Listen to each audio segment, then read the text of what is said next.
700 साल से भारत में भारतीय होना, अपनी गेरुए वस्त्र को धारण करना, अपनी आइडेंटिटी और सिविलाइजेशन को दिखाना, उस पर प्राउड महसूस करना, प्राउड नहीं तो उस पर खुश महसूस करना, उस पर प्रसन्न महसूस करना, इसको पाप बना दिया था हमारी किताबों में, हमारे हिस्ट्री में, हमारे हर तरीके की आइडेंटिटी में। ये एक अजीब सा आपको ना बहुत विरोधाभास मिलता है। आज मोदी जी ने उस पर मरहम लगाया है। जब मैंने देखा मोदी जी सवेरे सवेरे वो एक योगी के उसमें वस्त्र में और सूर्य को अर्घ दे रहे, क्या नुकसान कर रहे हैं वो किसी का? कब उन्होंने कहा कि सबका वो या खराबी हो जाए और सिर्फ हमारा अच्छा नहीं है वो उनका वो मानसिकता। वो तो अंदर जो उनकी जो हमारी डोमेस्टिक पॉलिसी है मोदी जी की, सबका साथ सबका विकास सबका विश्वास, वही उनकी इंटरनेशनल पॉलिसी भी है, सबका साथ सबका विकास और सबका विश्वास, और अब जोड़ रहे हैं वो सबका प्रयास। पॉइंट ये है आरजू जी कि भारत यही पहचान बनाता है। भारत में कितने धर्म हैं जिसका कोई वो नहीं है, जैन, बुद्धिज्म, हिंदुइज्म, सिखिज्म, सब एक दूसरे के साथ रहते हैं, कोई वो वैमनस्यता नहीं रखता। और इस्लाम भी आ गया, क्रिश्चियनिटी भी आई, हमने कभी किसी से वैमनस्यता नहीं रखा। हमारी किताबों ने हमें हमारी संस्कृति से दूर किया। अगर ये लोग कहते हैं ना कि पाकिस्तान में झूठ पढ़ाया, तो उतना ही झूठ हिंदुस्तान में भी पढ़ाया। हिंदुस्तान को हिंदुस्तान की मिट्टी से अलग करने की कोशिश की गई, भारत को भारत की पहचान छीनने की कोशिश की गई। भारत में भारत का निर्माता उनको बताया गया जो भारत में भारत के आक्रांता थे, जिन्होंने भारत के हृदय को आघात दिया था, जिन्होंने भारत की छवि को, भारत की जिसे समझ लीजिए अस्मिता को बर्बाद करने का काम किया था। हमारी किताबों ने कहा कि भारत यही है। गेरुए वस्त्र को या हमारी आइडेंटिटी को पाप बना के प्रस्तुत कर दिया था। ये जब दृश्य मैं देखता हूं, मैं आप मुसलमान हो, आप हिंदू हो, आप सिख हो, आप क्रिश्चियन हो, मैं तो सबसे प्यार करता हूं। मैं कहता हूं I am Hindu, I am Sikh, I am Jain, I am Buddha, I am Christian, I am Muslim, I am everything. यही मुझे भारतीय बनाता है। तो आज ये जो देखा ना मैंने, जब मैं सुबह उठा, 1.5-2 मिनट का मोदी जी का वो जो अर्घ देते हुए वीडियो था, उनकी जो आराधना करते हुए, तपस्या करते हुए जो वीडियो थी, ये 700 साल के बाद भारतीयों के हृदय पे मलहम लगाने का काम मोदी जी ने किया है। और इसको ऐसे ही देखा जाना चाहिए। जो लोग इसको चुनाव से जोड़ के देख रहे हैं, आरजू जी, गांधी जी का जो पॉलिटिकल स्लोगन था वो था राम राज्य। तो राम राज्य में धर्म से पॉलिटिक्स को कब अलग किया गया? भगवान राम ने तो धर्म का ही पालन किया, मर्यादा का धर्म जो था उन्होंने पालन किया। अगर हम राम राज्य की बात कर रहे हैं तो हम राम धर्म से राज्य को, धर्म से देश को अलग नहीं कर सकते।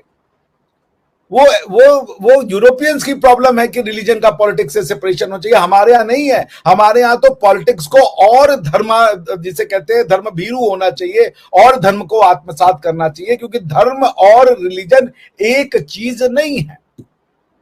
राम राज्य भी होना चाहिए, गांधी जी भी कहते थे।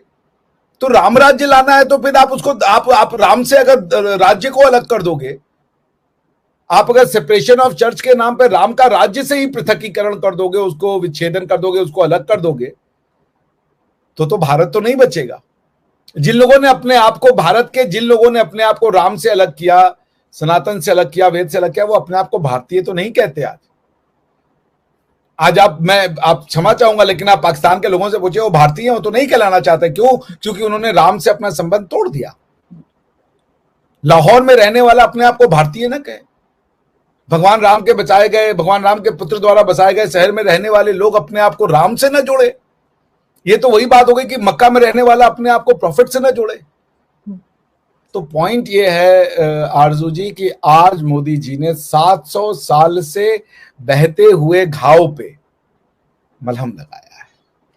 ये बिल्कुल सर, बड़ा अच्छा लगता है ये पिक्चर्स देख के या फोटोज देख के मोदी जी की, बहुत अच्छा लगा। बल्कि मैं तो खैर हर रिलीजन की रिस्पेक्ट करती हूँ। और कल भी हम एक डिनर पे गई थी मैं, मैरिट होटल में यहाँ इस्लामाबाद में। तो जब हम वहाँ हॉल में जहाँ पे डिनर था वहाँ पहुंची मैं, तो वहाँ पर 3 या 4 लोग थे जो बुद्धिस्ट वहाँ पर मैंने देखे। तो मुझे बहुत अच्छा लगा कि बुद्धिस्ट भी हमारे आए। फिर मेरे उनसे बात हुई तो पता लगा वो श्रीलंका से थे और वो किसी सेमिनार में शिरकत के लिए आए हुए थे।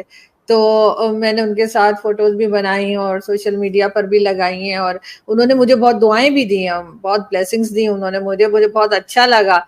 बिकॉज आई स्टिल रिमेम्बर के कुछ साल पहले जो है, जब मेरी मदर थी, तो हम लोग किसी मार्केट में, मतलब जैसे होते शॉपिंग के लिए गए थे, तो वहां पर एक बुद्धिस्ट जो थे, हमारे तो बहुत कम नजर आते हैं ना, आपको पता है पाकिस्तान में तो कोई हार्डली आप कभी देख सकेंगे। तो वो जा रहे थे कहीं ना, अकेले वो होंगे, कहीं से आए होंगे इस्लामाबाद और कहीं क्रॉस करके कहीं जा रहे थे। तो आई स्टिल रिमेम्बर कि मेरी मदर गई उनसे मिलने के लिए, और उन्होंने ऐसे हाथ जोड़ के उनको जैसे नमस्कार भी किया, और वो तो मेरे अंदर मेरे पेरेंट्स की तरफ से ये चीज है, आई एम श्योर। तो बहुत अच्छा लगा मुझे देखकर, मुझे बहुत अच्छा लगा उनसे मिलकर, उनसे देखकर, उनसे बात करके, और मैंने वो पिक्चर्स भी शेयर की। तो ये तो सर एक होना चाहिए लोगों के अंदर, कि वो अगर मोदी जी इस तरह गए हैं और उनकी फोटोज आ रही है तो उसको अप्रिशिएट किया जाना चाहिए। लेकिन इलेक्शन के लास्ट में शायद वो चले गए, इस वजह से तो नहीं लोग कुछ और समझ रहे। वैसे खैर दुआ तो करनी चाहिए इलेक्शन, बेशक आप कितना भी कॉन्फिडेंट हो कि आप जीत जाएंगे, लेकिन दुआ तो जरूरी होती है। मैं थोड़ा सा आपसे असहमत हूं, हालांकि आपने जो बातें कही बहुत अच्छी कही। दुआ के लिए नहीं गए थे, वो तपस्या के लिए, मेडिटेशन के लिए गए थे, आत्मबल के लिए, और ऊर्जा मिले इसके लिए। उनको तो पता है वो जीत रहे हैं। ये देखिए, भारत का जो स्पिरिचुअलिज्म को लोग नहीं समझ पाते। भारत का स्पिरिचुअलिज्म मांगने का नहीं है, भारत का स्पिरिचुअलिज्म छोड़ने का है, रिनंसिएशन की बात करता है। भारत आपको ये नहीं कहता कि भारत की स्पिरिचुअलिटी से अगर आप जुड़ते हैं तो वो आपको स्वयं पे कंट्रोल रखने को सिखाता है। दूसरों पे कंट्रोल करने का काम भारत की स्पिरिचुअलिटी या अध्यात्मता नहीं करती। अध्यात्म का मतलब है आपके अंदर की अध्ययन, अपने अंदर कमियों के ऊपर कंट्रोल पाना। दूसरों की कमियों को कंट्रोल करने का काम नाम भारत ने कभी नहीं किया। भारत ने कहा कि दूसरों की कमियों को कंट्रोल करने का सबसे अच्छा तरीका है कि तुम अपनी कमी के ऊपर कंट्रोल कर लो, और सब लोग यदि अपनी अपनी कमियों पे कंट्रोल कर लें आरजू जी, तो फिर भारत किसी भी जगह पे ये जो आपको दूसरों पे कंट्रोल करने का बीमारी है वो खत्म हो जाएगा। तो दुआ के लिए नहीं गए थे। दुआ के लिए जाते तो शायद मुझे भी बुरा लगता। वो दुआ के लिए, ओके, वो मेडिटेशन के लिए गए, मेडिटेशन के लिए गए, ध्यान के लिए गए थे। और 45 आवर्स का था ये जी, 45 आवर्स उन्होंने तपस्या की, ध्यान किया। और एक वो इतने बड़े पॉलिटिशियन है, पिछले पता नहीं 40-45 साल का उनका राजनीति का उनको ज्ञान है, संगठन का ज्ञान है, राजनीति का ज्ञान है। The man knows election, science of election inside out. उनको सब पता है कि वो जीत रहे। उनके दुश्मनों को पता है कि वो जीत रहे, पॉलिटिकल दुश्मन। तो क्या वो दुआ मांगने जाएंगे कि हमको प्रधानमंत्री बना दो? वो गए भारत को। देखिए, जब ये लोग देखेंगे ना, तो उनको एक अपनी आइडेंटिटी पे जो हमें सिखा दिया गया था कि हम तो हारे हुए लोग हैं, हमारे अंदर भी कुछ कमियां आई थी। भारतीय समाज में आरजू जी कमियां आई थी, और उस कमी का नाम है जाति व्यवस्था।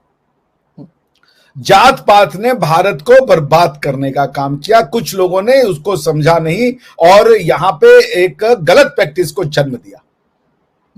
आप देखिए, मोदी जी उस जाति व्यवस्था के निचले पायदान पे आते हैं। कोई ब्राह्मण नहीं है, कोई क्षत्रिय नहीं है, वो ओबीसी हैं, बैकवर्ड क्लास है। वो बैकवर्ड क्लास का आदमी हिंदुत्व का झंडा जो है वो लहरा रहा है। कोई ब्राह्मण नहीं लहरा रहा, कोई ठाकुर क्षत्रिय नहीं लहरा रहा। लेकिन मैंने जो कहा कि वो अध्यात्म के लिए गए हैं, और यदि वो मांगने जाते कि हे भगवान मुझे इलेक्शन जिता दो, तो शायद हम लोग भी उतना पसंद न करते कि ये सब क्या मांगना है। आपने अगर कर्म किया होगा तो मिलेगा, कर्म नहीं किया होगा नहीं मिलेगा। और भगवान पहले ही कह रखे हैं कि तुम फल की चिंता मत करो, उसके लिए मेरे पास मत आओ, तुम अपना काम करो। मेरे पास आने की जरूरत नहीं है कि बिना काम किए पहुंच गए, भगवान जरा दे दो, भगवान जरा दे दो। ऐसे तो भगवान देते देते थक जाएंगे भैया, और लोग मांगते मांगते नहीं थकेंगे। सो वो इसलिए नहीं कहते। इट वॉज अ मेडिटेशन, तपस्या, अध्यात्म, खुद के ऊपर खुद को समझने का, स्वयं को समझने का प्रयास करना। मैं बहुत अध्यात्म को नहीं जानता, ये मेरी एक कमी है। मेरे अंदर एक बहुत बड़ी, जिसे कह लीजिए, मुझे दूर रखा गया मेरे एजुकेशन सिस्टम से। But yes, it was very spiritual. मुझे भी स्पिरिचुअल लगा, मुझे भी बहुत अच्छा लगा। क्योंकि मैं जानता हूं कि स्पिरिचुअलिटी से आप कितनी शक्ति ले सकते हैं, तो वो उसको ऐसे देखा जाना चाहिए।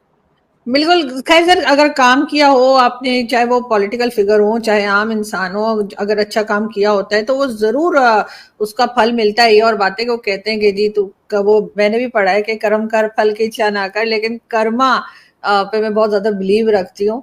और बहुत से लोग मुझे कहते भी हैं कि आप मुस्लिम होके कैसे बिलीव रखती हैं, तो मैंने कहा मुझे है बिलीव। देश में इन दिनों लोकसभा चुनाव चल रहे थे, जहां सभी 7 चरणों के मतदान हो गए। 7वें और अंतिम चरण का मतदान 1 जून को हुआ और सबकी निगाहें अब 4 जून पर बनी हुई हैं। इस दिन उम्मीदवारों के भाग्य का फैसला होने वाला है। इस लोकसभा चुनाव में भाजपा ने अपने गठबंधन के लिए 400 पार का नारा दिया था। फिलहाल 3 सर्वे में भाजपा 400 या उससे ज्यादा सीटें मिलने का अनुमान जताया जा रहा है। अगर एग्जिट पोल सच साबित होते हैं तो मोदी अपनी पार्टी को लगातार तीसरी बार चुनाव में जीत दिलाकर इतिहास रच देंगे। तो वहीं दूसरी तरफ पाकिस्तान ने पीओके को लेकर खुद ही अपनी पोल खोल दी है। दरअसल इस्लामाबाद के हाई कोर्ट में पाकिस्तान के एक सरकारी वकील ने चौंकाने वाला दावा किया है। पाकिस्तान के कब्जे वाले कश्मीर यानी पीओके को पाकिस्तान आजाद कश्मीर कहता है, जिस पर अब उसने बड़ा बयान दे दिया है। भारत इसे आज भी अपना अभिन्न अंग मानता है। सरकारी वकील ने इस्लामाबाद से अगवा किए गए कवि अहमद फरहाद को लेकर सरकार का बचाव कर रहे थे। तभी उन्होंने कहा कि वो आजाद कश्मीर में 2 जून तक रिमांड पर रहेंगे। सरकारी वकील ने यह भी कहा कि उसे इस्लामाबाद कोर्ट के